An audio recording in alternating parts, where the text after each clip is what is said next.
Bienvenue à toutes et à tous sur ce plateau spécial consacré au PAG numérique, le programme d'action gouvernementale dédié à l'ambition numérique du gouvernement. Commençons volontiers justement par rappeler cette ambition.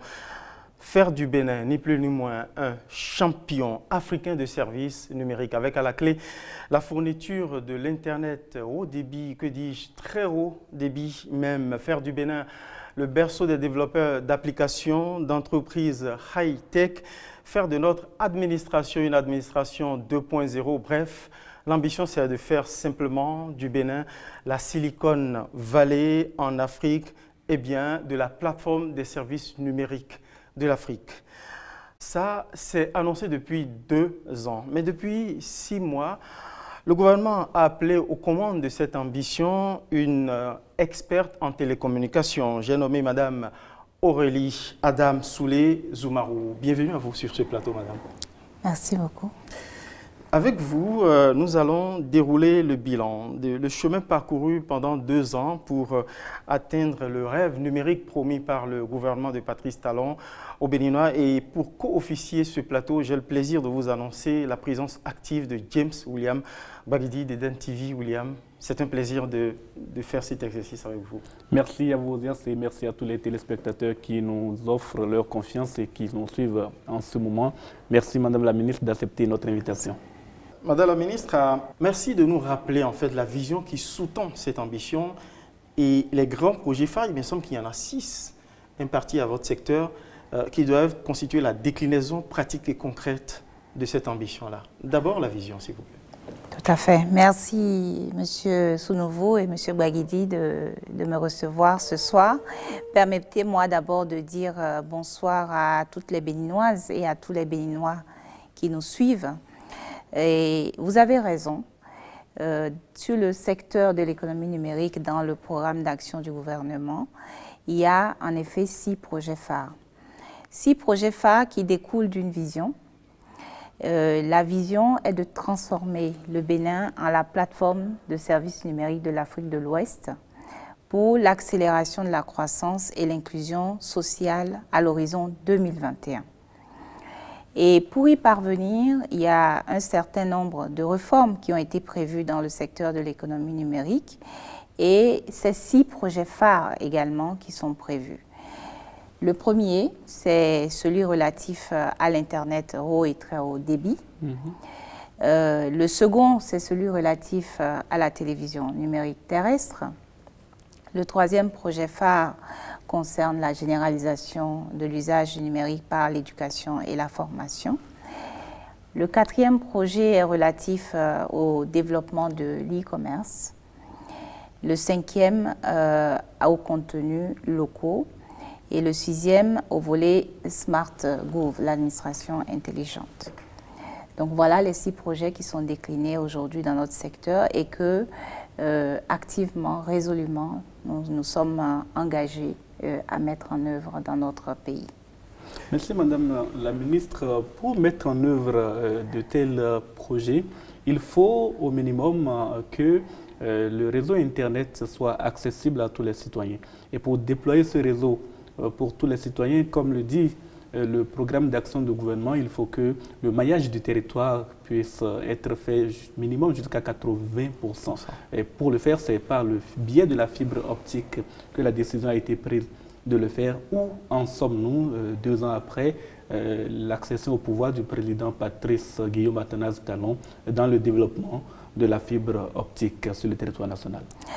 Alors, pour le projet donc, relatif, puisque c'est celui dont vous parlez, relatif au haut et au très haut débit, l'ambition, effectivement, c'est d'atteindre un objectif de 80% de pénétration de l'Internet au Bénin à l'horizon 2021. Et vous avez raison. L'atteinte de cet objectif passe par le maillage en fibre optique. C'est le choix que nous avons fait, même si par ailleurs d'autres technologies vont aussi servir. C'est un mix de technologies. Mais s'agissant spécifiquement de la fibre optique, nous en sommes actuellement à la fin, disons, de la phase 1 de ce projet phare. Et cette phase 1 a consisté à rénover, à réhabiliter la dorsale nationale, donc le réseau backbone, Ça fait donc à peu près 2000 km de fibres que nous avons réhabilitées pour que la fibre puisse justement être dans les communes. Aujourd'hui, on en est à 67 communes. Et nous avons également, en plus de la rénovation de ces exactement 1983 km de fibres, nous avons des réseaux d'accès en fibre optique et des boucles métropolitaines en fibre optique. Nous sommes autour de 300 km de fibres supplémentaires qui ont été déployées pour que la fibre puisse aller au plus près justement des utilisateurs, les entreprises et les particuliers. Suite à cette première phase, il y aura une deuxième phase qui va venir densifier ce réseau existant sur certaines villes où la demande est plus forte, justement, et aussi permettre de raccorder certains sites de la TNT notamment, et enfin de pouvoir compléter l'ensemble des antennes 4G LTE que nous avons déjà mises en place, puisque aujourd'hui nous sommes passés dans la phase 1 de 79 sites LTE, donc qui permettent la fourniture d'accès à Internet à 109 sites. Donc, et cette phase va venir encore renforcer le nombre de sites LTE. Enfin, il y a une troisième phase qui va venir, qui va permettre de raccorder les communes restantes et par la même occasion de créer une boucle de sécurisation pour éviter que nous ayons à subir ce que nous avons subi il y a quelques années, quelques temps, de façon périodique, je vais dire.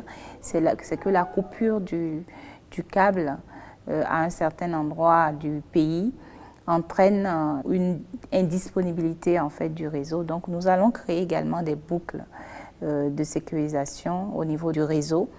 Donc cette troisième phase va prévoir une boucle qui ira de Cotonou jusqu'à Djougou pour créer une boucle de sécurisation sur le réseau. Donc voilà ce que nous sommes en train de faire au niveau du projet phare qui concerne le haut et le très haut débit. Vous avez parlé, madame, pour ce qui concerne des boucles métropolitaines. Qu'est-ce que c'est que cela pour les citoyens qui ne comprennent pas encore trop bien le langage du numérique? Vous avez raison de demander cela. Alors, la fibre optique peut être assimilée à une route, à la construction des routes. Et d'ailleurs, le développement de la fibre suit souvent le développement aussi du réseau routier, puisque nous profitons de ces travaux de génie civil pour enterrer des fourreaux pour plus tard tirer la fibre. Vous avez des routes, des grandes routes, des routes inter-États, et ensuite vous allez raccorder à la route inter-État des routes nationales, départementales. Une fois que vous avez ces routes, il y a des routes, disons, à des échelles plus petites, telles que les communes, les quartiers, jusqu'à ce que la route vous amène au lieu de votre habitation, par exemple. Le réseau à fibre optique suit un peu le même principe. La dorsale nationale, le backbone dont j'ai parlé, permet d'amener la fibre dans les villes, en fait. Une fois qu'on arrive dans une ville, il y a besoin de créer des points de présence. Donc, on va créer un réseau d'accès qui va permettre donc de pouvoir faire le raccordement à ces points de présence. Et ensuite, selon les utilisations, on va créer donc des réseaux de raccordement aux utilisateurs, qui sont les boucles, en fait. Différents types de technologies peuvent être utilisées.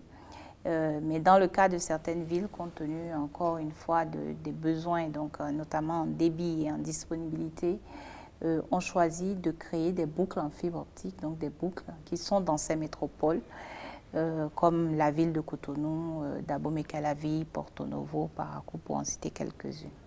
Le but du jeu, c'est de rapprocher non seulement le citoyen au dernier kilomètre, mais surtout de fournir cette infrastructure, la fibre optique, aux entreprises du secteur, les fournisseurs d'accès Internet et autres entreprises qui voudraient justement offrir des services numériques aux citoyens, développer donc l'économie numérique, raccorder les administrations également, les universités, les centres d'enseignement dans toutes les communes. Et pour cela, apparemment, vous avez procédé à une réorganisation institutionnelle. On a entendu parler de la création d'un certain nombre d'agences. J'ai en mémoire comme ça l'Agence de développement du numérique. Il y a également l'Agence des services, c'est bien ça, l'ACI. Des systèmes, des services et systèmes d'information. Et puis l'Agence l'ABSUCEP, qui, bon, un acronyme un peu barbare, mais qui quand même a un contenu très intéressant pour le citoyen lambda. C'est en fait, c'est pour mettre fin à la fracture numérique, me semble-t-il, développer l'accès universel. Alors, oui. Point par point, dites-nous, commençons par l'ACI. Pourquoi avoir créé l'ACI et à quoi devrait servir l'ACI dans le déploiement de toute cette infrastructure, l'ADN et puis l'ABSUCEP? Alors, le cadre institutionnel dont vous parlez, il est important en effet qu'il soit compris. L'Agence de développement du numérique et l'Agence des services et systèmes d'information sont les deux agences qui sont en charge de la mise en œuvre et qui ont la responsabilité de l'exécution des 6 projets phares. Et l'exécution de ces projets phares, la réalisation de ces projets phares se fait bien évidemment sous la supervision du ministère de l'économie numérique et de la communication. L'Agence de développement du numérique s'occupe des projets relatifs aux infrastructures numériques, aux usages numériques et, disons, à tout ce qui concerne la stratégie numérique. L'Agence des services et systèmes d'information s'occupe principalement de la mise en œuvre du projet phare relatif au Smart Gov, à l'administration intelligente, et intervient aussi sur toutes les questions qui concernent la dématérialisation des services publics liés à la fourniture des services numériques, mais également à la mise en place d'autres services qui se retrouvent dans ce qu'on appelle le schéma directeur national des systèmes d'information, qui regroupe l'ensemble des services numériques innovants qu'il faut mettre à disposition et aussi les socles, les bases qu'il va falloir fixer pour que justement cette dématérialisation se fasse dans de bonnes conditions.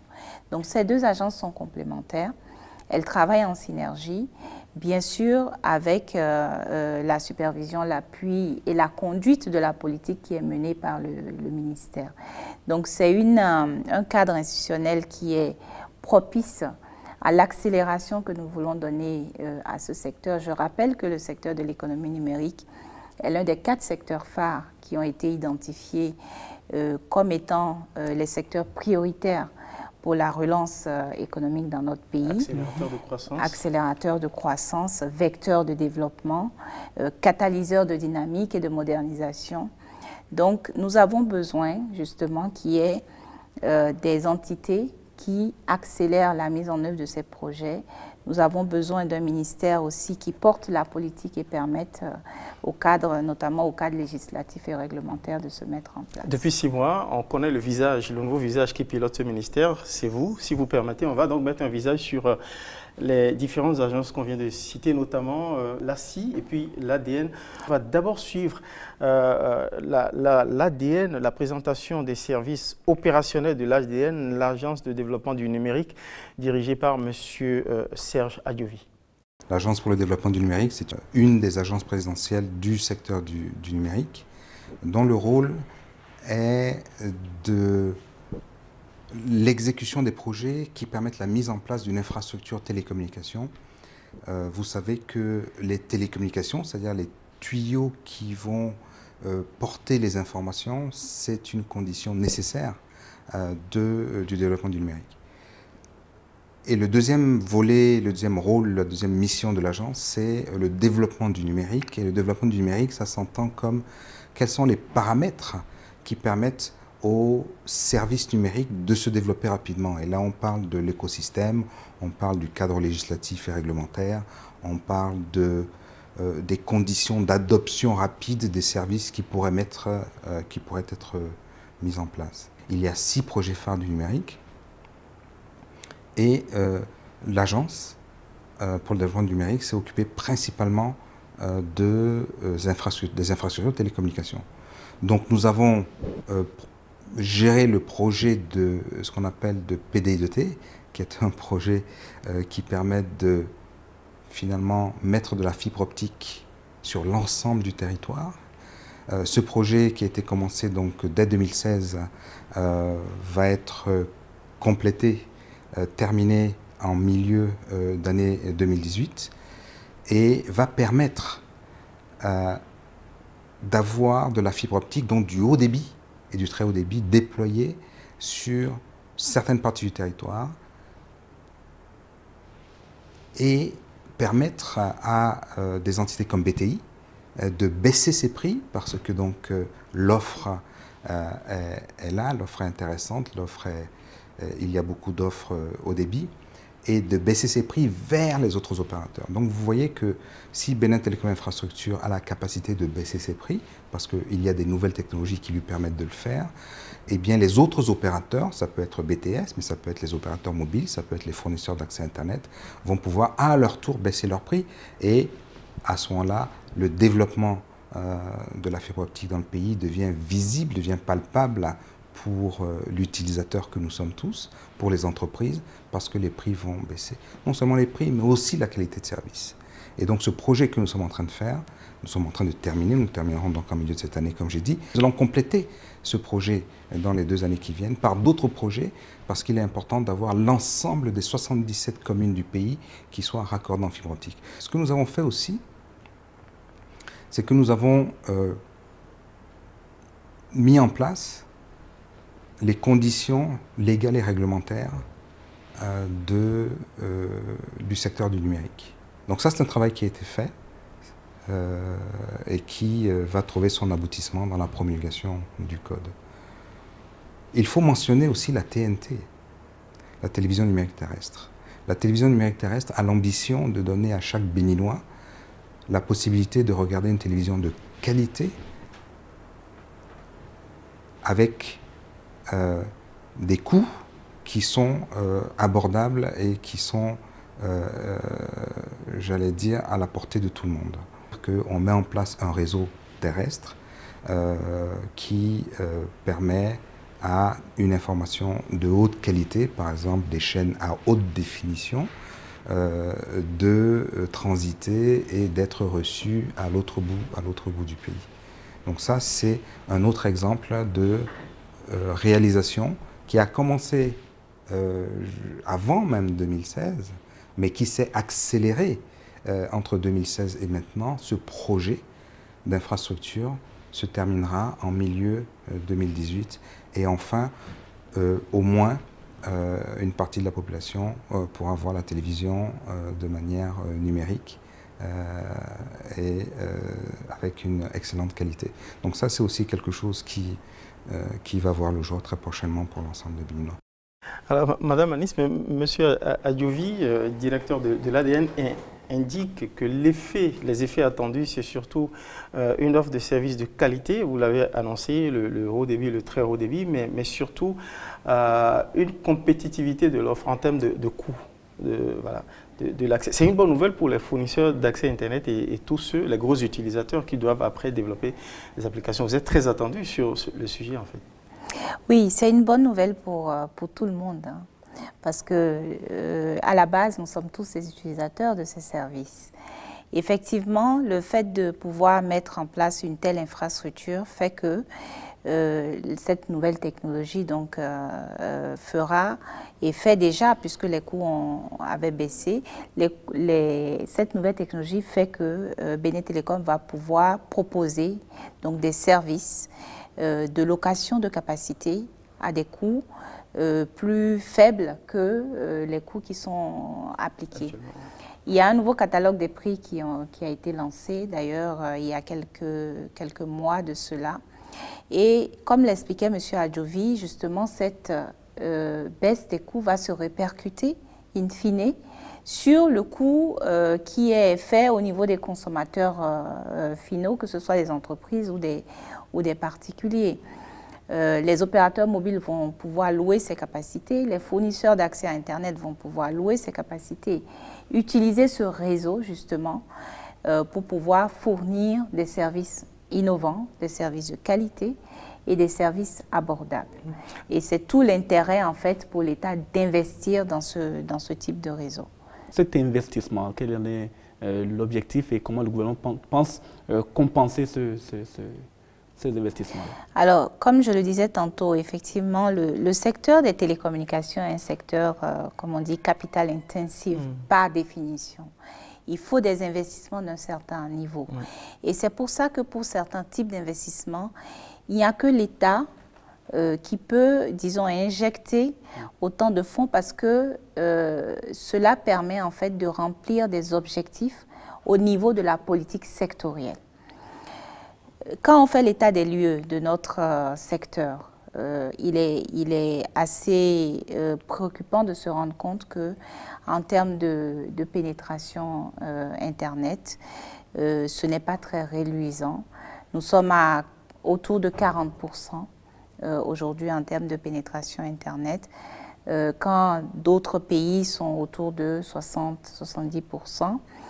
Nous avons, et il faut d'ailleurs noter que les 40% viennent à majorité de l'Internet mobile.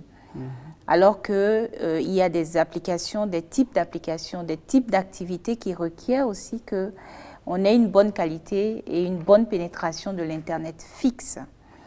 Donc, à ce niveau, on est clair, certain qu'il y a des investissements que l'État doit consentir.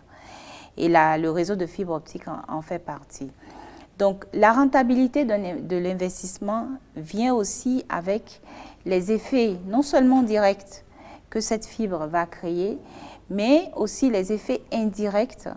Et c'est pour ça que le chef de l'État, le président Patrice Talon, a fait le choix certainement de passer d'un ministère des technologies de l'information et de la communication à un ministère de l'économie numérique. Parce qu'il y a une vraie économie à créer autour du numérique, justement, qui touche l'ensemble des secteurs d'activité, que ce soit le secteur de l'agriculture, de la santé, de l'éducation, pour n'en citer que quelques-uns. Donc la rentabilité de l'investissement se fera avec ses effets directs, indirects. Vous savez que Bénin Télécom Infrastructure est une société publique, en tout cas pour le moment, jusqu'à ce que la restructuration ait lieu. Et justement, dans la suite de ce que va devenir la nouvelle société, le nouveau BTI, il y aura également des aspects liés au modèle économique pour rentabiliser cet investissement. Mais la question était surtout de savoir si le consommateur final ne sera pas amené à payer par le coût élevé de la connexion Internet ou plus ou moins élevé, à payer ces investissements. Si tel est le cas, Bénin Télécom n'aurait pas revu son catalogue de prix pour la location de capacité à la baisse il y a quelques mois. Cela dénote bien que l'investissement qui est fait n'est pas payé par le consommateur. Et c'est ce que je viens d'expliquer en faisant part de ces effets directs et indirects. Le réseau est mis à disposition de Bénin Télécom Infrastructure dans le cadre de l'exploitation de ce réseau justement. Et lorsque la restructuration sera à terme et qu'on sera une gestion de type privé, l'opérateur, le nouvel opérateur qui va gérer donc ces actifs de la société de patrimoine qui sera créé, avec cet opérateur, un modèle économique sera mis en place.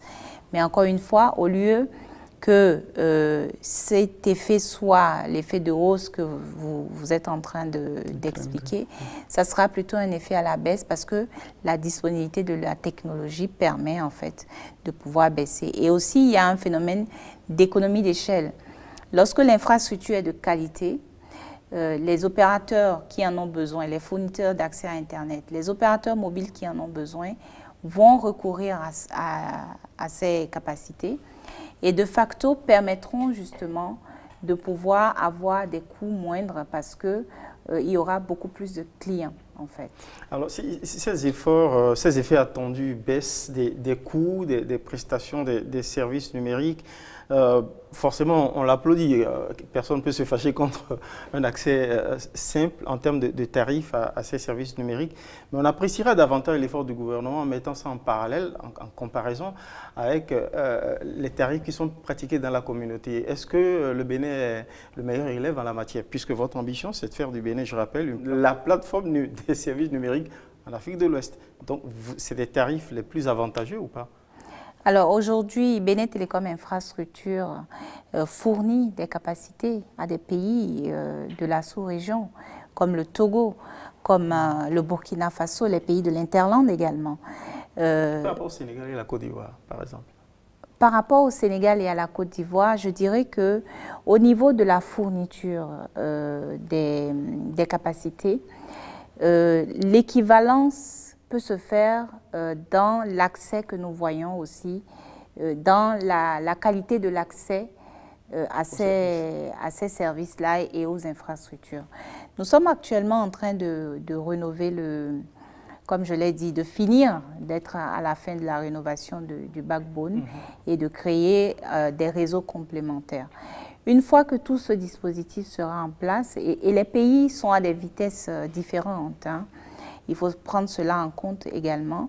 Une fois que ce réseau sera un réseau complet, entier, avec toute la dimension relative aux vitesses, au débit que nous voulons, nous serons à même de compétir, je vais dire, en termes de qualité et de coût avec des pays comme la Côte d'Ivoire et le Sénégal. Donc, toujours pour évaluer, je veux dire, le niveau d'effort consenti par le gouvernement, par cet effet attendu sur les tarifs, je veux savoir si le gouvernement béninois pense à des tarifs, à une politique tarifaire, j'allais dire préférentielle à l'endroit des services sociaux, des grosses utilisations sociaux, notamment l'éducation, dans le domaine de l'éducation. Dans certains pays, ce sont des tarifs subventionnés. Dans des très grands pays comme les États-Unis, les tarifs qui sont pratiqués pour le même service, pour des opérateurs des entreprises, sont fractionnés en 3 ou 4, par exemple pour des universités, pour des écoles et même des centres de santé publics. Est-ce qu'il y a une réflexion, une démarche dans ce sens? Ah oui, très certainement. Et je dirais même qu'il y a plus que ça.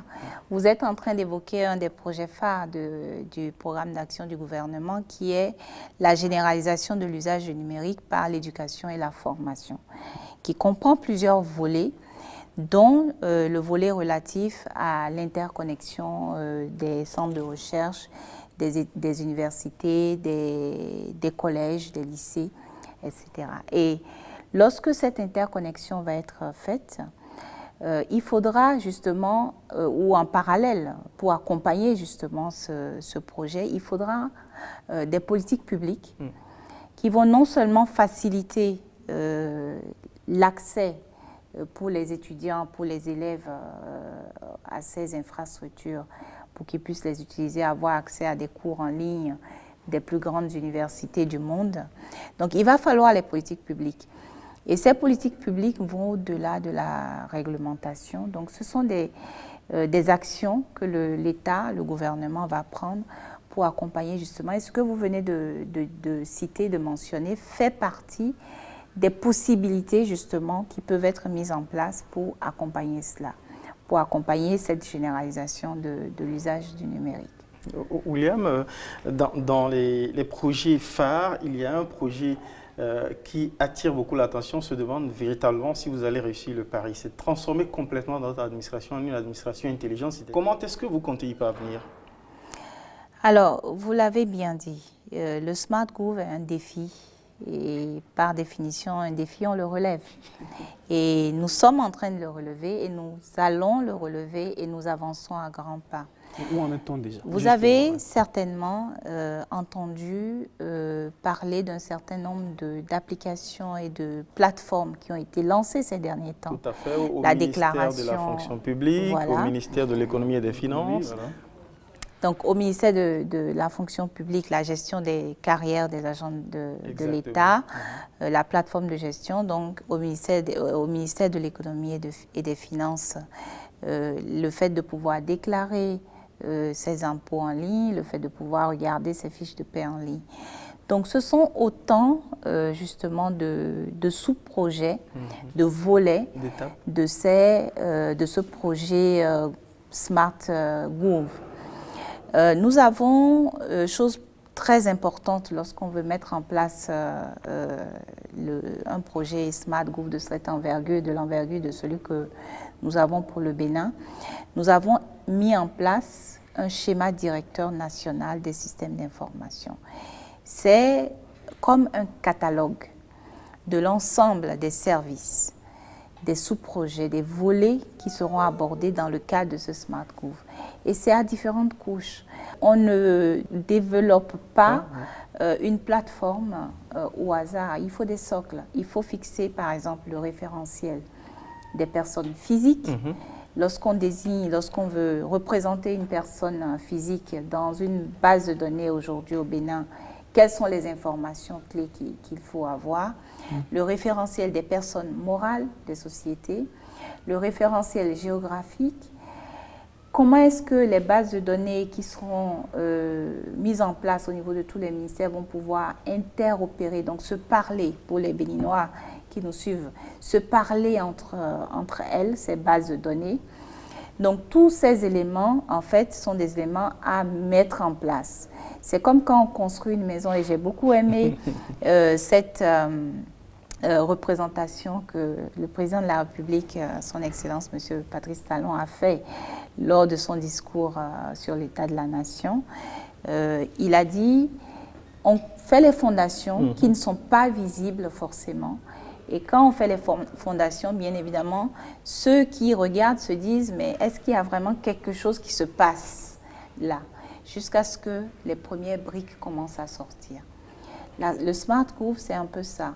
Il y a des socles à mettre en place. Et une fois que ces bases sont en place, toutes les autres applications, toutes les plateformes peuvent éclore et éclore de façon sécurisée avec les meilleures pratiques. Vous avez souhaité qu'on entende à l'opérationnel dans la mise en œuvre du smart gouvernement et de l'e-commerce. Le patron, celui qui a reçu mandat de diriger l'agence en charge des services et des systèmes d'information, notamment M. Maximilien Poudiedo. À l'opérationnel, il va nous expliquer comment tout ceci va se mettre en œuvre. L'agence des services et systèmes d'information, encore appelée ASSI, est une agence du secteur du numérique qui est placée sous la tutelle de la présidence de la République. C'est une agence qui a pour objet d'assurer la mise en œuvre opérationnelle des programmes et des projets qui entrent dans le cadre des stratégies de développement, donc des services et des systèmes d'information au Bénin. En termes de bilan, on peut dire que nous avons, en quelques mois, nous avons jeté les bases des stratégies pour les prochaines 5, 10, 20 années et peut-être plus. Nous avons commencé à faire des choses qui n'avaient pas été faites depuis les 60 ans d'indépendance du Bénin. Nos actions se sont donc basées d'abord sur la mise en place des infrastructures qui permettront de pouvoir offrir aux citoyens lambda, quel que soit l'endroit où ils se trouvent sur le territoire béninois. Donc, ces actions doivent contribuer à mettre en place les infrastructures qui permettront de pouvoir offrir ces services. Ces services, en général, sont là pour faciliter la vie du citoyen, faciliter le travail des entreprises. Donc, si on donne quelques exemples de façon générale, nous avons commencé à interconnecter les administrations, les structures administratives donc, du Bénin. Nous avons interconnecté par un réseau en fibre optique et avec d'autres éléments, les ministères, les structures décentralisées donc, du ministère. Nous avons pu mettre en place des infrastructures qui nous permettent donc d'accéder à Internet. Nous avons commencé à mettre en place certains services destinés à la population. Nous avons assisté, parce que ça tombe dans le rôle que nous jouons, assister les ministères, par exemple le ministère du Travail, par exemple, pour pouvoir offrir des services aux travailleurs, pouvoir permettre aux travailleurs, par exemple, de consulter leurs fiches de paie. Nous sommes en train de travailler avec le ministère de la Santé, dans la mise en place, par exemple, des hôpitaux de référence, donc de Calavi, la revue des plateaux techniques donc de l'hôpital, donc du CNHU, de l'OMEL, par exemple. Nous avons déjà implémentés, où nous sommes à 90% ou presque 100%, de la dématérialisation donc, des processus donc, du Conseil des ministres, donc ce que nous avons appelé e-conseil. Nous avons presque terminé, nous sommes en phase donc, de test avant le lancement de processus de dématérialisation de l'octroi des visas. Nous avons commencé la construction d'un centre de données, qu'on appelle en anglais un data center, qui va servir à héberger toutes les données. Parce que je disais tantôt qu'une de nos prérogatives, c'est d'offrir des moyens de sécurisation des données, des informations de tout le Bénin. Donc nous allons le faire à travers un premier data center national qui est en cours de construction, qui permettra d'offrir une place sécurisée pour héberger toutes les données qui seront générées au niveau des ministères, au niveau des organismes d'intérêt vital. Cela nous permettra de passer d'un statut de consommateur de services numériques à un statut de fournisseur de services numériques. Nous avons l'intention de dématérialiser toutes les procédures donc, de l'administration, permettre par exemple des choses aussi simples que la gestion électronique des données, des documents que nous avons commencé à mettre en place, permettre par exemple à un pensionnaire qui se trouve dans un village reculé de pouvoir accéder à sa pension, de pouvoir toucher sa pension, de pouvoir envoyer des documents concernant sa pension ou d'autres problèmes sans être obligé de voyager, de prendre la route. Et tout ça, c'est grâce au projet que nous implémentons au niveau du PAG et c'est grâce aux stratégies que nous mettons en place. Voilà, James, nous plein d'annonces à la faveur de cette agence, l'agence des services et des systèmes d'information, mais il me semble que vous avez une préoccupation particulière liée à la question de la sécurisation des données. Absolument. Justement, Madame la Ministre, vous l'avez entendu, il y a énormément de données qui seront désormais numérisées. Je pense même que si on aboutit à la réalisation des ambitions du gouvernement, il n'y aurait plus que des données numérisées, mais la question se pose aujourd'hui de savoir si ces données numérisées seraient en sécurité, quand nous savons qu'il y a une quantité de hackers qui sont présents sur Internet et qui sont capables, par leurs moyens, de saisir même les données. On a vu du secrétariat de la Défense américain, on a vu le TV5 Monde il y a quelques mois être hacké, on a vu des virus s'introduire dans tous les systèmes dans le monde entier. Est-ce que le Bénin est aujourd'hui en mesure de garantir la sécurité des données personnelles de ses citoyens une fois que la numérisation sera achevée ou bien même pendant que la numérisation est en cours? Oui, tout à fait. La question de la sécurité, de la cybersécurité, donc la sécurité dans l'espace virtuel, dans le cyberespace, est cruciale parce que c'est de là que vient toute la confiance numérique et donc les usages numériques. La question de la cybercriminalité en tant qu'infraction, l'ensemble des infractions qui sont commises via les réseaux informatiques, surtout les réseaux connectés à Internet, a été, je pense, c'est le premier point qu'il faut rappeler, traité de façon complète sur le plan législatif dans le Code du numérique. Il y a bien sûr des textes d'application qui vont venir, mais déjà le Code a prévu les dispositions pour lutter contre la cybercriminalité.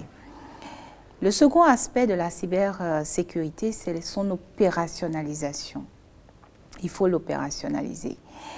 Et quand on regarde le dispositif, je l'ai rappelé tantôt avec le code, après, il y a un cadre institutionnel, donc il y a des entités qui interviennent. Le ministère de l'Intérieur, le ministère de la Justice également. Donc dans l'opérationnalisation, il ne s'agit pas d'un élément qui sera géré uniquement par le ministère de l'économie numérique. Il y a tout un cadre, un certain nombre d'entités qui doivent intervenir dans cette lutte contre la cybercriminalité et dans l'avènement de la cybersécurité. L'autre aspect également, c'est une question de sensibilisation et de formation. Qu'est-ce que je veux dire par là? Lorsque nos enfants vont à l'école, on leur apprend, et même à la maison, hein, on leur apprend comment on traverse une route, n'est-ce pas? On leur apprend qu'il faut marcher plutôt à gauche sur le trottoir. On leur apprend comment il faut se méfier des individus qui vous donnent des bonbons dans la rue. On leur apprend toutes ces choses dans la vie réelle, dans la vie physique, dans l'espace physique. On doit faire de même dans le cyberespace. Il y a un volet très important qui concerne la formation. Il faut apprendre aux utilisateurs qui entrent dans le cyberespace quelles sont les règles du jeu de ce cyberespace. La lutte contre la cybercriminalité n'est pas qu'une question de loi, n'est pas qu'une question d'intervention, disons, policière. C'est aussi une question, je vais dire, d'éducation et de formation. Vous, chaque Béninois, chaque Béninoise, en tant qu'utilisateur de l'Internet, doit savoir les choses à faire, comme on dit, les do and don'ts, les choses à faire et les choses à ne pas faire quand on entre dans le cyberespace. Ça fait aussi partie des volets qu'il faut aborder au niveau de la cybersécurité.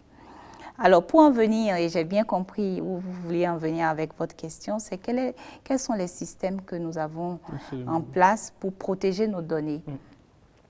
Nous avons un projet de mise en place d'une infrastructure, d'un système qui va générer des certificats électroniques qui vont protéger les documents que nous émettons, qui vont protéger les transactions électroniques que nous faisons en ligne. C'est le projet PKI, qu'on définit en anglais Public Key Infrastructure, l'infrastructure à clé publique. Donc ça veut dire que de la même façon que quand vous allez demander un document officiel, on vous remet le document et vous savez que c'est un document qui est authentique. Le système informatique, via ce système, va pouvoir authentifier également votre document en lui assignant un certificat unique qui est inviolable. Il y a la question du data center également qu'on a écouté tout à l'heure.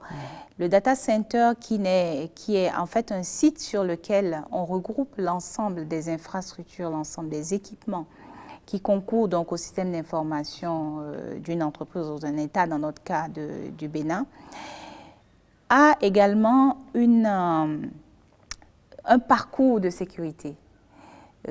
Avant de pouvoir entrer dans ce data center, il y a un certain nombre d'habilitations, justement, ne serait-ce même que pour accéder physiquement à tous ces espaces de stockage, à ces centres de traitement de données.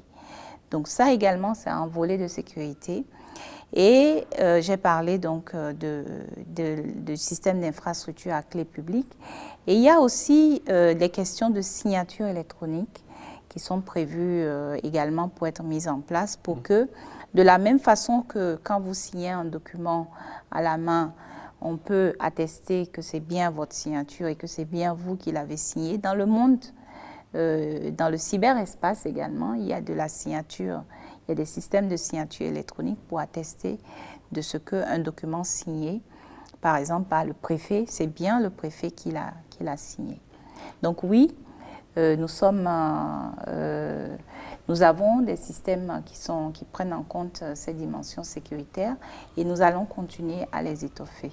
Alors vous avez reconstruit une architecture institutionnelle que vous avez considérée comme stratégique pour être beaucoup plus efficace pour atteindre les objectifs, les ambitions, en créant les agences, les deux agences dont on vient d'entendre à l'opérationnel, la mise en œuvre des actions. Vous avez commencé également par opérer des réformes pour assainir le secteur, pour définir le rôle des différents acteurs de l'écosystème, tant au niveau public qu'au niveau privé. Au niveau public, que va devenir Libercom, l'opérateur GSM qui a réalisé le tour de force quand même de produire de la compte performance dans un domaine où pratiquement tous les privés réussissent? Alors, je pense qu'il est important qu'on puisse dire un peu d'où on vient et pourquoi on est allé vers la restructuration de façon brève. Lorsqu'on prend un secteur aussi important que le secteur des télécommunications, lorsqu'on prend les chiffres d'affaires qui reflètent en fait la performance des entreprises qui œuvrent dans ce secteur, la situation de nos opérateurs publics n'est pas très reluisante. Si l'on regarde en termes de chiffre d'affaires, on est pour l'année 2015, les trois sociétés, Bénin Télécom Infrastructure, Bénin Télécom Services et Libercom confondus, on est autour de 35 milliards.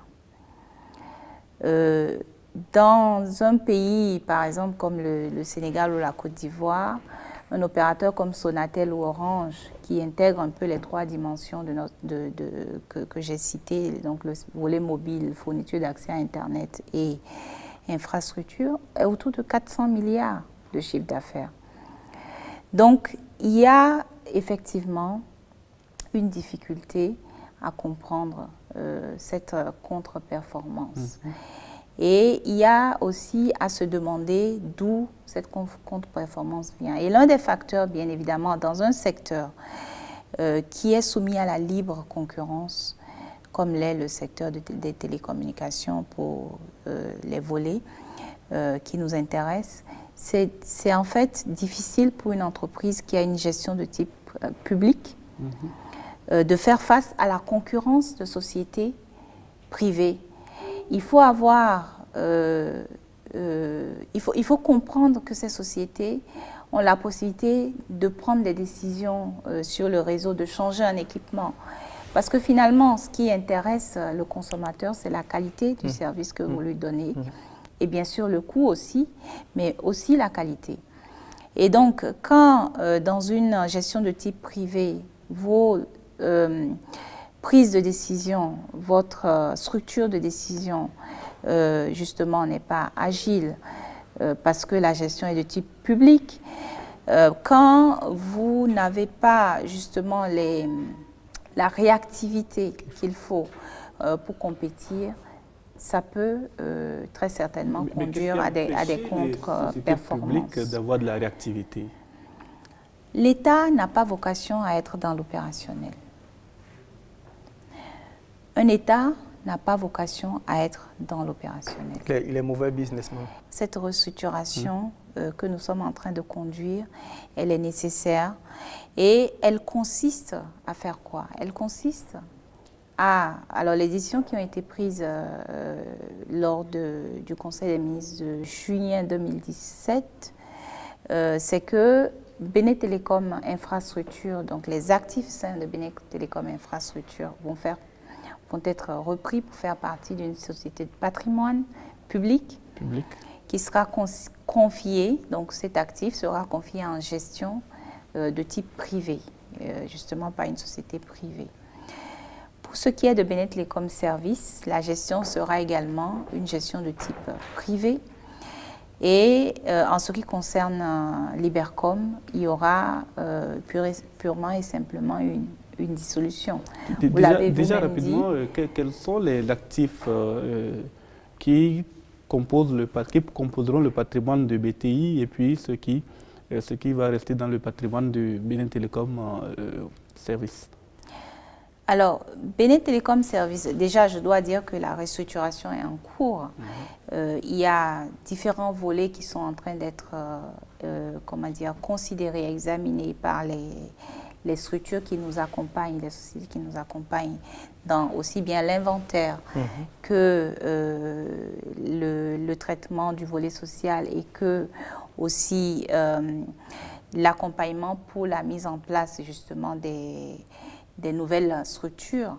Donc ces différents volets seront abordés, seront traités, examinés, considérés et les conclusions qui en ressortent dans la ligne de la stratégie et de la politique du gouvernement seront en temps opportun portées à la connaissance du public.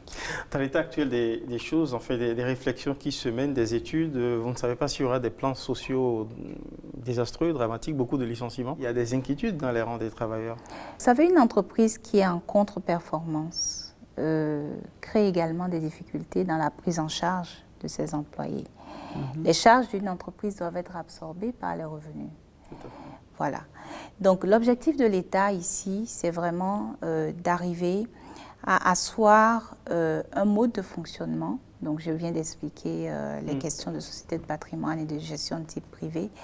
Un mode de fonctionnement qui permette à ces structures de pouvoir compétir chacun dans leur secteur, les nouvelles structures qui seront créées, fournir des services de qualité et en même temps permettre à l'État aussi de pouvoir générer des revenus puisque l'État possède le patrimoine, donc les actifs de ces sociétés. Et comme je l'ai dit, en temps opportun, lorsque le travail sera terminé, finalisé, les informations parviendront de façon officielle. Les réformes concernent également certains opérateurs privés. On a vu Bell Benin Communication disparaître, Globacom, Globmobile Benin, s'en aller aussi. Qu'en est-il? Pourquoi en est-on arrivé là? Alors, nous avons parlé tout à l'heure du projet phare qui concerne le haut et le très haut débit. Et vous avez justement relevé le fait que les investissements qui ont été consentis par l'État sont des investissements d'un certain niveau, très lourds. Quand un État investit et prend à cœur justement de booster le secteur de l'économie numérique, on l'a vu, le secteur de l'économie numérique est l'un des 4 secteurs phares. Nous avons besoin, à la suite de ces signaux clairs que nous donnons de la politique que nous voulons pour le secteur, nous avons besoin de partenaires et d'acteurs qui sont efficaces pour le bénéfice de nos populations, parce que des acteurs efficaces fournissent des services innovants. Ils sont capables d'innover. Ils sont capables d'innover et de fournir des services qui vont faciliter la vie des consommateurs, des services qui vont apporter de la valeur ajoutée aux consommateurs. Et donc, cette vision, cette politique de l'État a besoin d'acteurs, comme je l'ai dit, qui pourront aussi de leur côté consentir des investissements, les investissements qui sont nécessaires, qui vont s'appuyer sur les investissements que l'État est en train de faire pour pouvoir justement répondre aux besoins des populations. Nous avons pendant de longs mois entrepris des discussions avec l'opérateur Globmobile dans le cadre du renouvellement de sa licence. Ces discussions, ces échanges ont abouti à un résultat infructueux. Donc, et nous avons notifié à l'opérateur Globmobile l'impossibilité de renouveler sa licence dans ces conditions-là. Donc, comme je le rappelle encore, ce qui nous tient à cœur, c'est vraiment d'avoir des acteurs, que ce soit les opérateurs mobiles d'ailleurs, ou les fournisseurs d'accès à Internet, ou l'écosystème des entreprises numériques. Dans tous les cas, les Béninois et les Béninoises aujourd'hui qui voient les investissements que l'État fait ont besoin qu'il y ait des entreprises fortes qui puissent aussi consentir des investissements de leur côté, de la créativité, de l'innovation. Ce n'est qu'à ce prix qu'on peut atteindre notre vision d'être la plateforme numérique de la sous-région. Votre gouvernement a le désir de généraliser, de procéder à la généralisation du numérique. Déjà par la formation, mais également par le développement de l'incubation des jeunes qui se lancent justement dans le développement des applications, dans l'offre des services numériques. Comment vous comptez procéder à cela? Et vous allez nous dire aussi ce qu'est devenu en temps la BETIC, à qui avait été prescrit le mandat de développer la numérisation, enfin la formation numérique, et qui a commencé par le faire avec des cadres de l'administration et des étudiants. Alors, je vais commencer par cette dernière question. La BETIC a été transformée en l'ASSI, l'Agence des services et systèmes d'information, justement, avec ce mandat donc de développer l'administration intelligente, d'aider à la dématérialisation des procédures et des processus, de mise en place du data center, de la réalisation de l'interconnexion des sites administratifs. Donc c'est la BETIC qui est devenue l'ASSI. Tout à fait. Alors, pour en revenir maintenant à votre question relative à la mise en place de l'écosystème numérique, La mise en place ou l'accompagnement, disons, d'un écosystème numérique efficace ne peut pas être l'apanage d'un seul acteur. C'est une activité ou un volet qui requiert, qui est en fait l'implication de l'ensemble, non seulement des acteurs de notre secteur, du secteur technologique, mais aussi des acteurs relatifs aux autres secteurs qui ne sont pas directement du secteur des technologies. Je veux parler de l'agriculture, je veux parler de l'éducation, de la santé, du tourisme. Ce n'est que ces secteurs-là qui puissent donner le contenu justement qu'il faut et aussi le besoin en réalité que les startups vont identifier pour répondre à des problèmes précis de ces secteurs. L'économie numérique a cela de passionnant qu'il n'est pas lié à qu'un secteur. C'est pour ça qu'aujourd'hui, l'ACI, l'ADN, le ministère, les autres secteurs, nous sommes tous en fait en train de mettre en place, d'accompagner ces entreprises de l'écosystème numérique afin qu'ils puissent créer justement ces services innovants qui puissent éclore pour ceux qui n'existent, ces entreprises, celles qui n'existent pas encore, et pour celles qui existent, qu'elles puissent prospérer justement. Et nous avons le projet de construire des hubs technologiques. Nous avons, dans le cadre de la coopération, des instances, des entreprises qui ont à cœur aussi de nous accompagner dans la mise en place de ces hubs technologiques. Donc c'est un volet, le volet de développement de l'écosystème, c'est un volet qui concerne bien sûr l'ensemble des secteurs. Alors de manière concrète, les hubs technologiques dont vous parlez vont se présenter comment en fait? Alors de manière concrète, je vais vous dire, il y a quelques semaines, lorsque nous avons tenu l'IT Forum, donc qui est une conférence sur les technologies de l'information et aussi la formation qui est organisée par un magazine qui organise ces forats-là dans différents pays. Lorsque nous avons fait l'IT Forum, j'ai tenu à rencontrer les startups. Ces jeunes, parce qu'il y avait une compétition donc, de création, j'ai tenu à les rencontrer pour les écouter, pour écouter leurs besoins, écouter ce qu'ils attendent justement de tous ces acteurs que je viens d'évoquer. Et j'ai été impressionnée déjà par leur créativité. J'ai été également très heureuse de voir que au niveau de notre pays également, il y a des entreprises, donc ces jeunes pousses, qui sont en train de créer de nouveaux produits, d'imaginer de nouvelles applications pour répondre à des besoins spécifiques dans les secteurs d'activité en dehors du nôtre. Et ce que nous avons convenu, quand je les ai écoutés, c'est qu'ils ont besoin, premièrement, qu'on les aide à mettre en place des structures où ils peuvent venir développer ce talent, en fait. Des structures qui sont, voilà, comme des Fab Labs qui sont équipées, mais plus encore que les Fab Labs, des structures où ils vont venir avoir accès à des formations. Comment on développe un business, comment on fait du marketing également, parce que c'est ça, une entreprise, ce n'est pas l'idée, c'est comment vous la vendez. De véritables centres d'incubation et même d'accélération. Et d'accélération également. Donc, il y a et puis les incubateurs qui existent aujourd'hui, comment on fait pour aussi les accompagner pour en faire des hubs plus grands. Les entreprises en... Mon nuance, mais j'en connais pas beaucoup au Bénin. Les incubateurs, il y en a. Récemment, alors je ne sais pas si je peux faire de la publicité sur votre plateau, mais récemment, il y a Itri Labs qui a recruté un certain nombre de projets qui sont mis en place par des jeunes. Et donc, ils vont aider justement ces jeunes-là à développer leurs idées, les accompagner à travers des formations, du coaching, pour leur permettre justement de pouvoir vendre ces produits et ces services qu'ils ont imaginés. Donc, il y en a. Dans le domaine de ce développement des startups, on a parlé il y a quelques mois de Semen City, qui devrait être également un centre d'incubation, de promotion en tout cas de ces startups-là. Qu'en est-il? Où est-ce qu'on en sommes? Vous savez, j'aime beaucoup la référence à la fondation d'une maison qu'on fait, que personne ne voit.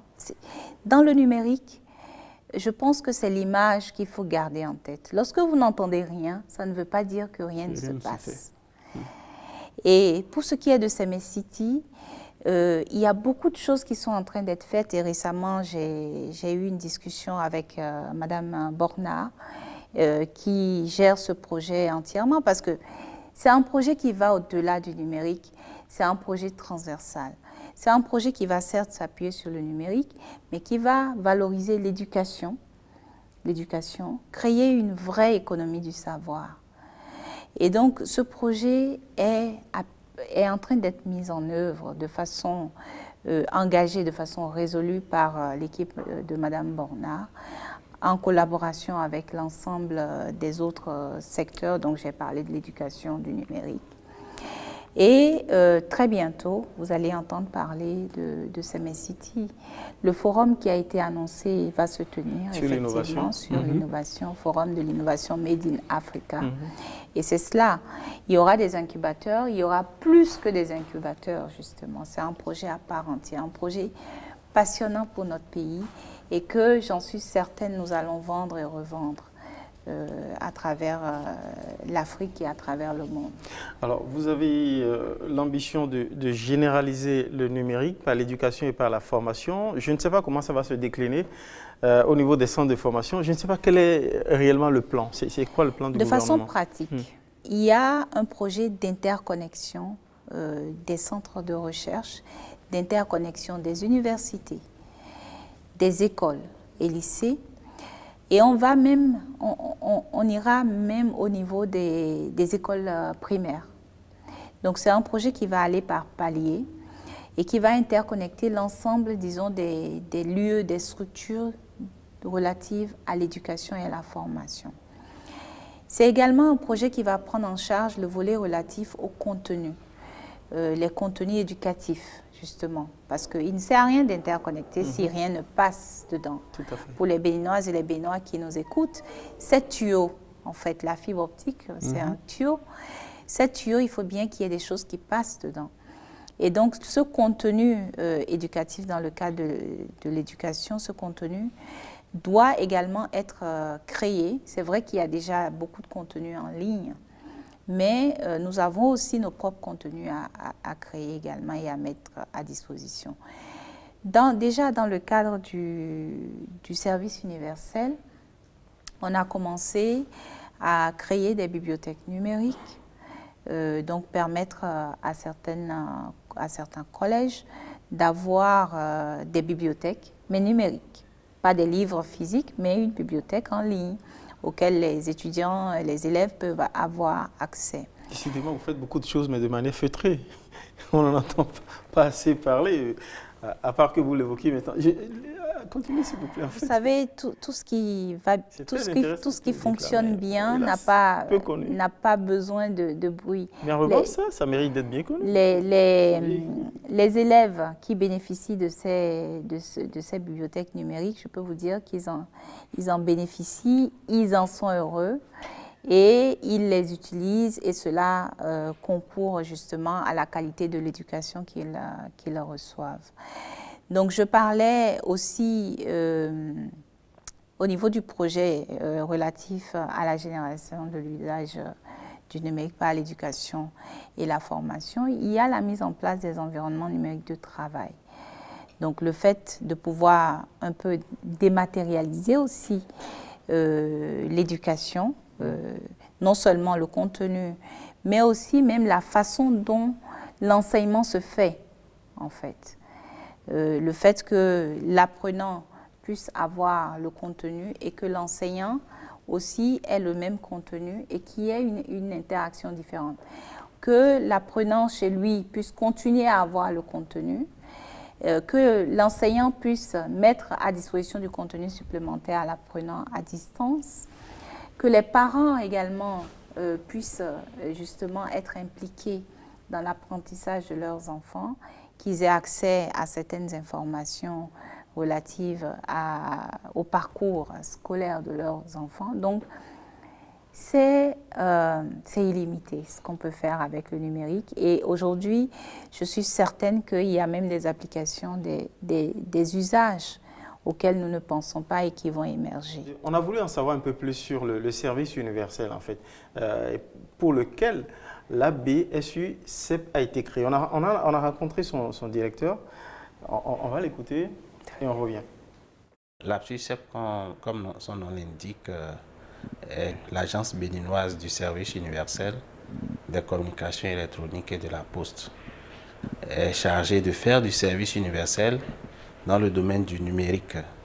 Et faire le service universel, c'est rendre accessible à tous les Béninois, et quelles que soient leurs conditions économiques et financières, quelles que soient leurs conditions technologiques et leur situation géographique, leur rendre accessible les services de communication électronique et de la poste, c'est-à-dire le téléphone, l'Internet, les services financiers et postaux de base.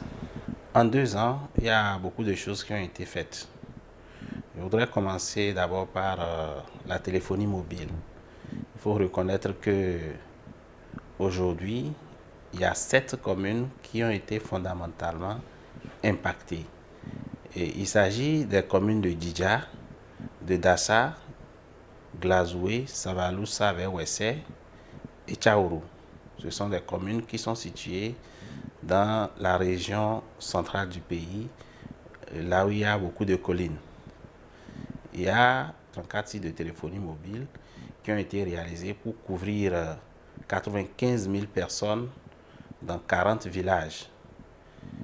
Et ces sites permettent aujourd'hui de sortir, disons, ces villages de l'obscurité en ce qui concerne le numérique et de les ouvrir au reste du monde. En ce qui concerne le volet postal, il y a la modernisation de la Poste du Bénin SA, qui est l'opérateur désigné en matière de service universel de la Poste. Et dans ce cadre, la BSU-CEP a accompagné la Poste au niveau de 2 différents projets. Il y a le projet de centre de traitement du courrier hybride au niveau du centre de tri postal au niveau de l'aéroport. Et ce projet aujourd'hui permet à la Poste d'accompagner ses gros clients et ceux qui sont aussi les grands facturiers, comme la Société béninoise d'énergie électrique et la Société nationale des eaux du Bénin. Donc, disons, ce projet et ce centre de traitement du courrier hybride permet à la Poste d'imprimer et de mettre sous pli de façon automatique 7200 plis l'heure. Le deuxième projet sur lequel nous avons appuyé la Poste, c'est la mise en place des centres d'accès communautaire au TIC. Et ces centres ont été mis en place au niveau des agences postales de Azové, de Waké, de Glazoué et de Malanville. Et ces centres permettent, disons, aux populations environnantes d'avoir accès à la navigation Internet moins chère, à la formation, à l'utilisation de l'Internet et de l'informatique. Et ça permet également à la Poste de moderniser son agence en la mettant plutôt sur les réseaux Internet et de prester les services qu'elle peut prester à Cotonou au niveau de ces différentes agences postales désormais reliées au haut débit. Et en ce qui concerne principalement l'éducation, nous avons pour mission cette année de mettre en place 24 classes numériques au niveau des établissements d'enseignement technique secondaire, des lycées, des collèges et aussi de quelques établissements d'enseignement primaire.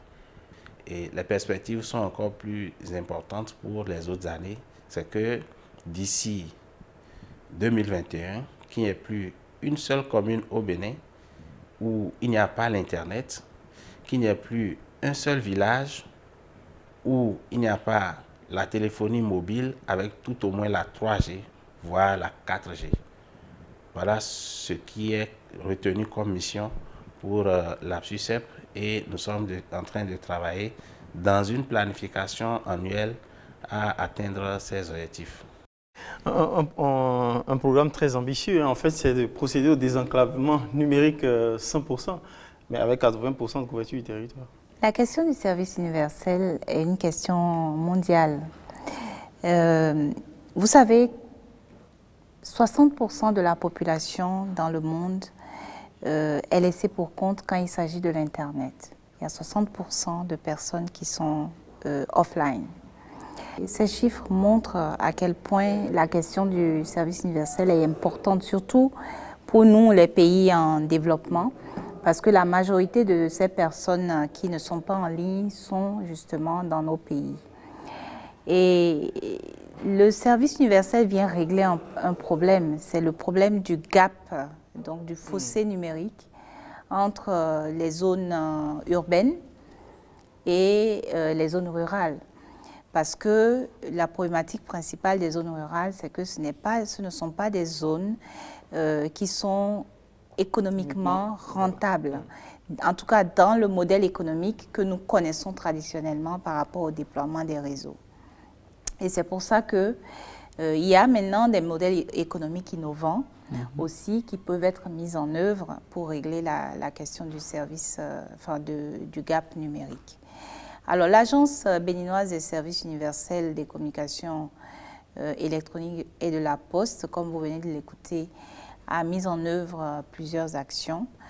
Et ces actions ont concouru à résorber un tant soit peu ce fossé numérique.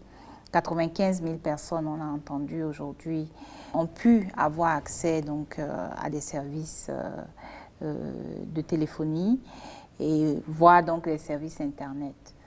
Donc aujourd'hui, nous en sommes là. Il y a aussi ces centres communautaires qui sont créés parce que dans les modèles économiques, justement, le service universel permet, ou s'oriente vers des centres communautaires pour pouvoir régler ce problème de rentabilité économique. Donc les centres communautaires permettent d'adresser un groupe, disons, voilà, de clients en même temps, parce que les autres modèles qui marchent dans les zones urbaines ne sont pas forcément applicables dans ces zones-là. Merci Madame la Ministre. Instant TNT. Oui, nous allons enfin passer oui, à cette question de la TNT, la télévision numérique terrestre. Nous avons raté une échéance déjà, c'était en 2015. Aujourd'hui, la TNT, une nouvelle échéance approche. Certains pays de la sous-région ont franchi le pas avant le Bénin. Le Bénin aurait pu les devancer, mais comme cela arrive souvent, nous nous sommes fait doubler sur la ligne. Où en est-on? Encore une fois, je vous pose la question. Nous sommes là pour un bilan. La TNT au Bénin aujourd'hui. La télévision telle qu'on la connaît aujourd'hui est une télévision qui est analogique. Quand on prend la diffusion terrestre, donc la diffusion par les antennes que nous avons connues de tout le temps, donc ces antennes qui sont soit au niveau du toit sous forme de râteau ou soit au niveau de nos télévisions également. Et donc cette télévision est analogique. Ensuite, on est passé aujourd'hui à de la télévision numérique, mais par satellite. Pour que les gens fassent un peu la différence, les distributeurs de télévision pour lesquels on pose des antennes paraboliques au niveau des toits aujourd'hui, pour ne pas en citer, fournissent de la télévision numérique, mais par satellite.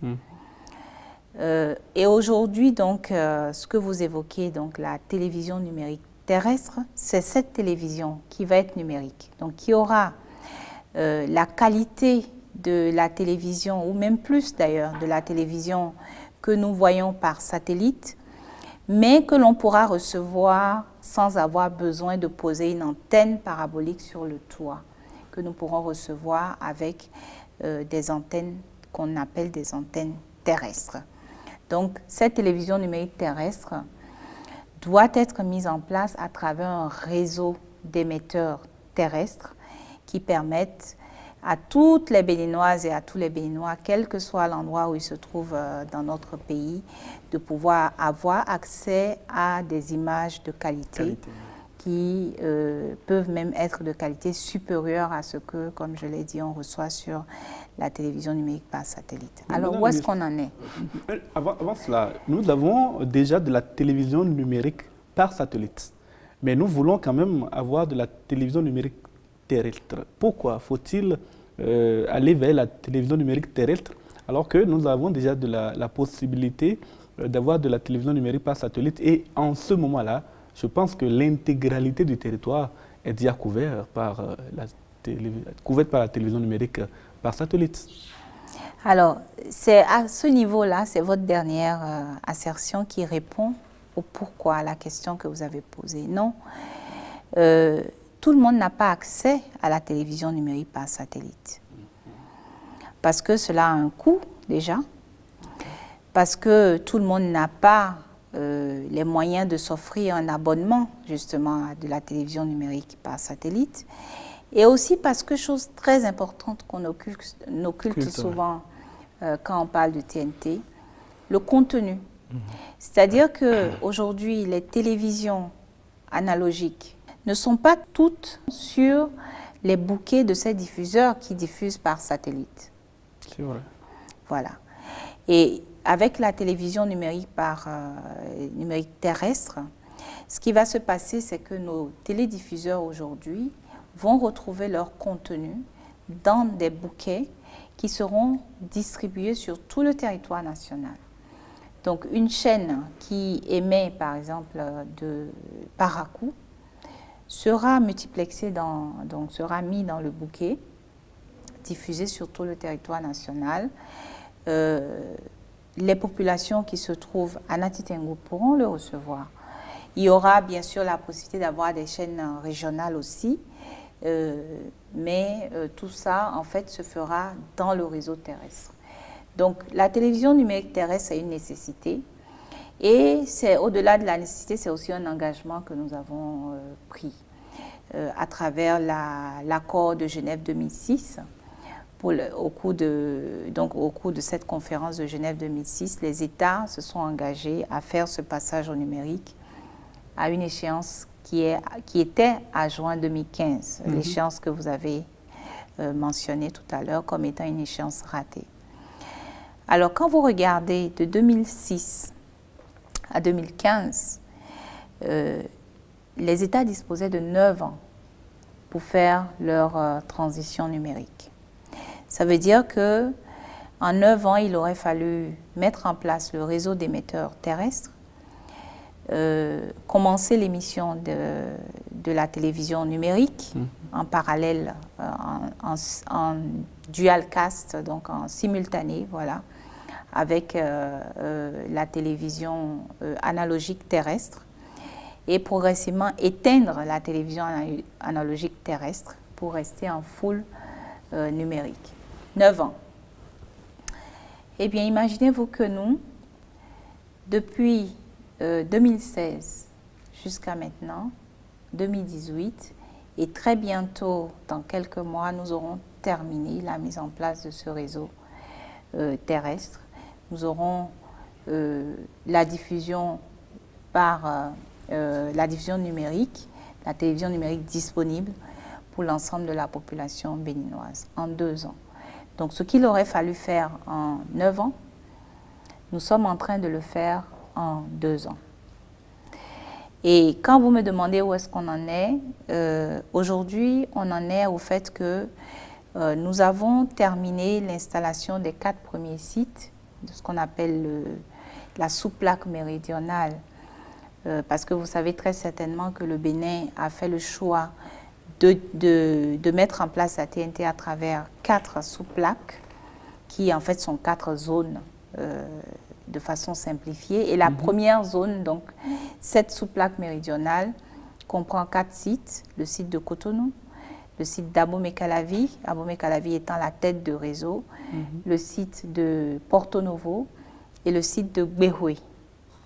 Donc ces 4 sites constituent la sous-plaque méridionale. Et en gros, aujourd'hui, de la frontière, des deux frontières, donc Nigeria-Togo, jusqu'au niveau de Alada. Ces 4 sites permettent de couvrir toute cette zone-là.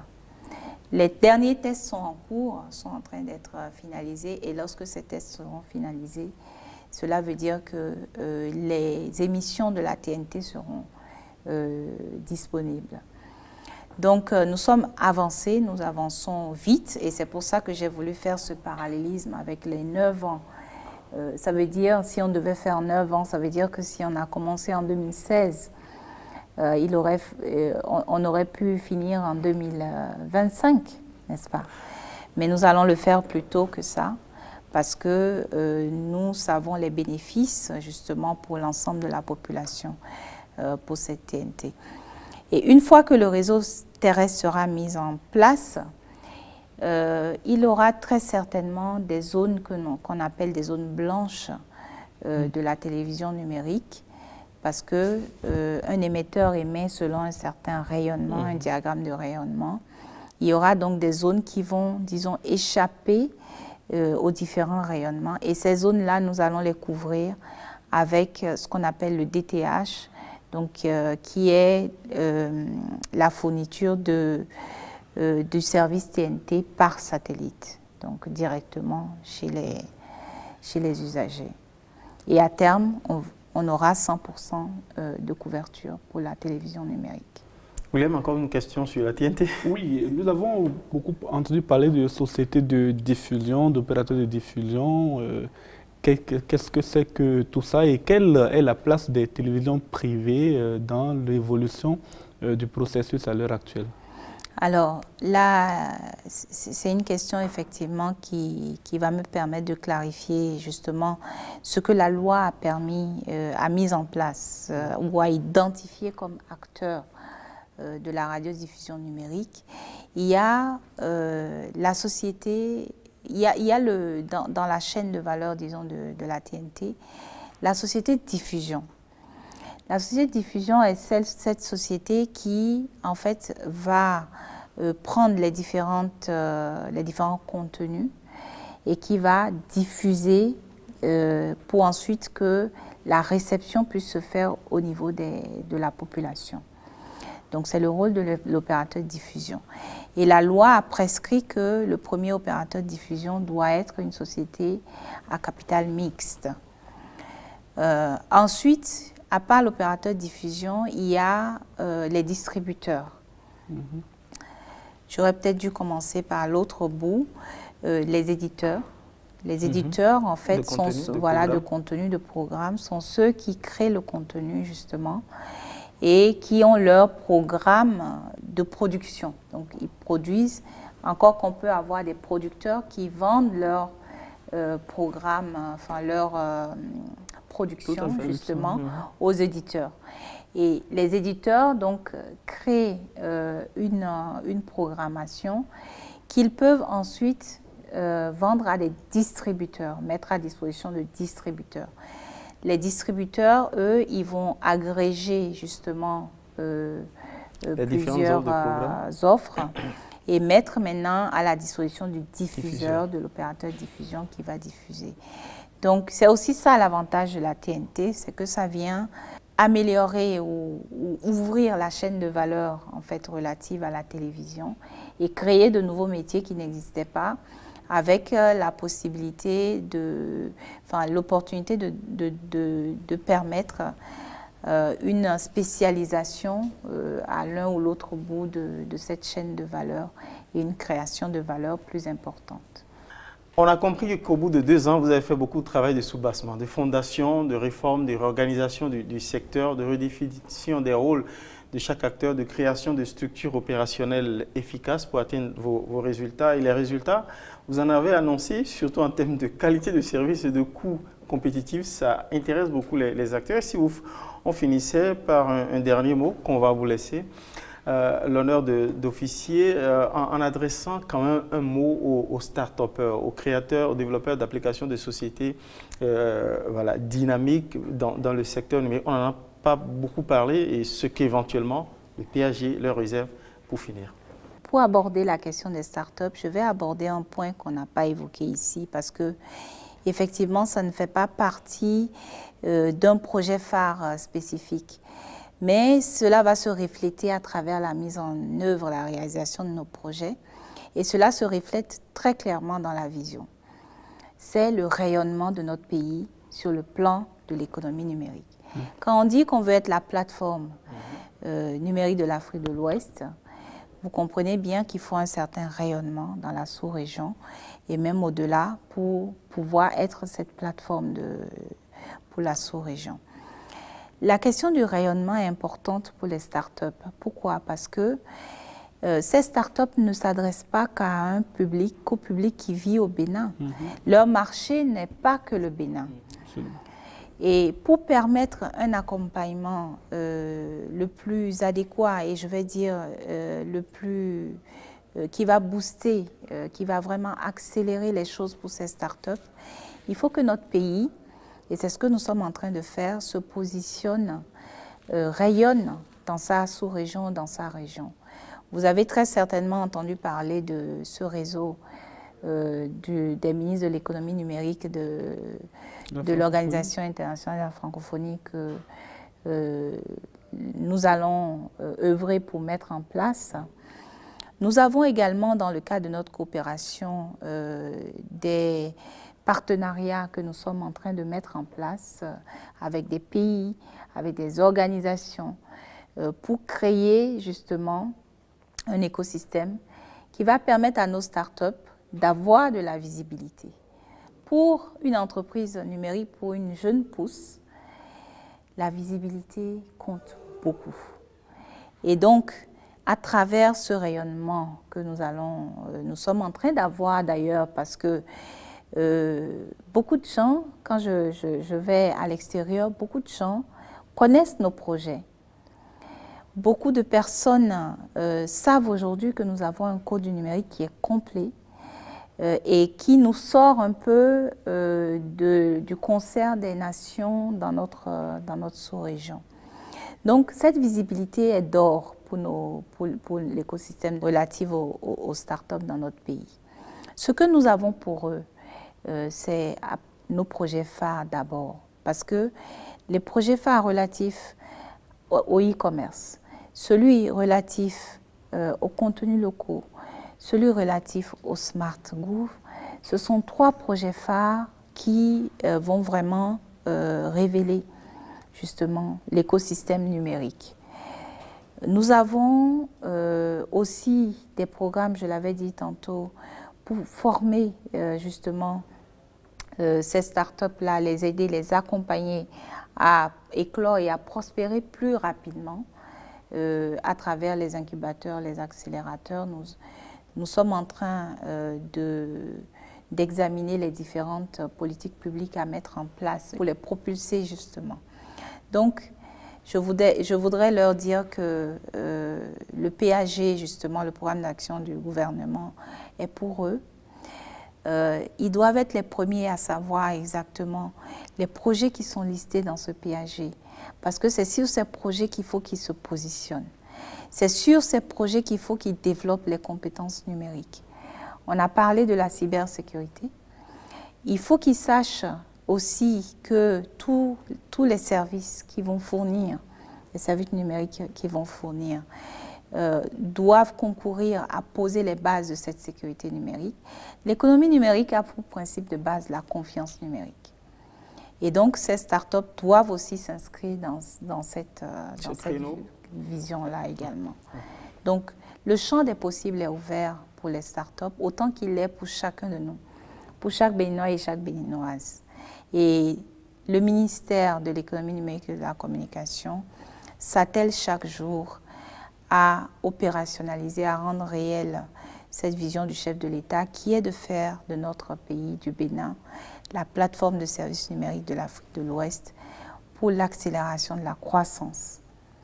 L'accélération de la croissance et l'inclusion sociale. On a parlé du service universel tout à l'heure, à l'horizon 2021. Et nous avons avancé et nous ne nous arrêterons pas là. Le ministère de l'économie numérique ne s'occupe pas que de cela, mais aussi de la communication. les rapports avec les journalistes depuis que vous êtes à la manette? Effectivement, c'est le ministère de la Communication aussi, donc des médias. Nous nous occupons du volet relatif à la politique des médias. Et au mois de janvier, fin janvier, j'ai fait la visite d'un certain nombre d'organes de presse, et presse aussi bien écrite qu'audiovisuelle. Et j'ai été vraiment impressionnée par le dynamisme de notre secteur des médias. Il y a beaucoup de choses qui se font pour valoriser nos identités culturelles, pour valoriser nos langues, valoriser aussi ce que nous avons à offrir en termes d'entreprise. J'ai vu, je ne vais pas en citer très certainement, mais j'ai vu des projets aussi qui sont en cours justement pour mettre en lumière ces jeunes qui innovent. Donc notre secteur des médias est très dynamique aujourd'hui dans notre pays. Et le numérique va également booster ce secteur pleinement. Le booste déjà. Merci beaucoup à vous, Madame la ministre en charge de l'économie numérique et de la communication, Madame Aurélie Adam Soulé-Zoumarou. Avec vous, on a parcouru les différentes actions que vous avez menées pour faire aboutir la grande ambition, le grand rêve numérique du gouvernement de Patrice Talon. C'est en compagnie de James William Gbagidi d'Eden TV. Ça a été un plaisir. On vous donne rendez-vous mi-2018 déjà pour les premiers résultats annoncés par rapport au déploiement de la fibre et puis 2021. Merci beaucoup. Merci beaucoup. Merci, Madame la ministre.